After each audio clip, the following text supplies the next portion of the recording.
Chris Billam-Smith versus Richard Riakporhe 2. Chris the Gentleman Billam-Smith. They fought before. Richard Riakporhe won the first fight with a very close split decision victory. I remember watching that fight thinking to myself, boy, coming up to like 4, 5, 6, 7 round, I'm thinking, boy, Richard, boy, you're going to need a knockout to win this one, my friend, because this one's too tight. It's too close for comfort. Richard Riakporhe was at that time was like WBA, something like European or Intercontinental champion, one of them trinket belts to suggest that he was going up the WBA route.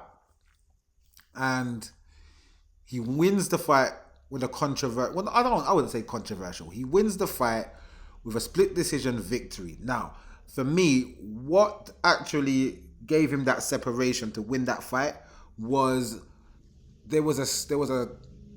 threw a good barrage of punches in the seventh round, I think it was. Threw a good barrage of punches. Chris Billam-Smith is using the ropes as leverage to kind of lean back on and try to help him, but he then turned his back and looked as if he was going to fall out of the ring. So the ref stopped it and called it a knockdown and gave him an 8 count. Now, for me, that was the deciding factor of the fight, because before that and after that, the fight was close. It was just too close to call. And I thought that they were going to give it to Chris Billam-Smith. But with that 8 count, the fight got called for Richard Riakporhe.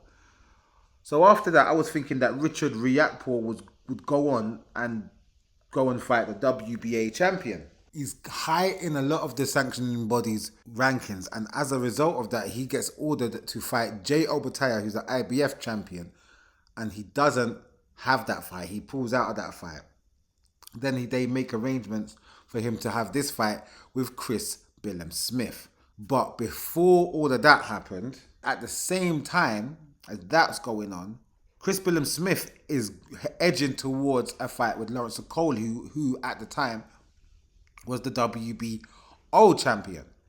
He fights Lawrence Okoli, beats Lawrence Okoli, takes his title, has a defense against Mateusz Masternak, who's a veteran in the game. But he beat him down to retirement in the 8th round. So now he feels like he's a real champion now. He might have that 30% boost that I was talking about. And Richard Riakporhe, he also has had 7 victories since he had that fight with Chris Billam-Smith. And he's had 7 decent victories against decent guys, but he didn't get that world title fight, which, to be fair, I think that it's a good thing that he didn't have that fight, because I don't think he would have done well against Jay Obataya. I believe Jay Obataya is the best cruiserweight in the division. So avoiding that fight for the moment, I think that was a good thing for him to do. Having this fight with Chris Billam-Smith, who he is familiar with, who he is confident against because he's already beat him, that's good for him, I suppose. I don't know if he will win the fight. I'm going to go with Richard Riakporhe to win on a split decision, because I believe that he's just slightly better than Chris Billam-Smith. But with Chris Billam-Smith and his newfound champion status, he just may pull out that 30% extra to become victorious and retain his belt. But I'm going to go with Richard Riakporhe because that's who I'm choosing. Richard Riakporhe to win on a split decision verdict and become the new WBO Cruiserweight champion. That's all I'm going to say about this fight, and we'll speak about it in the next video of this content.